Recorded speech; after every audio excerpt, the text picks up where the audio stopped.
Please, oh my god.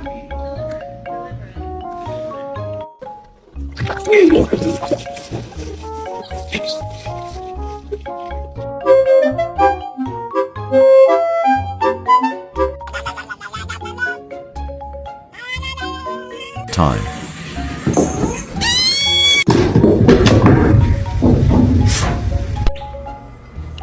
Reggie, don't eat him.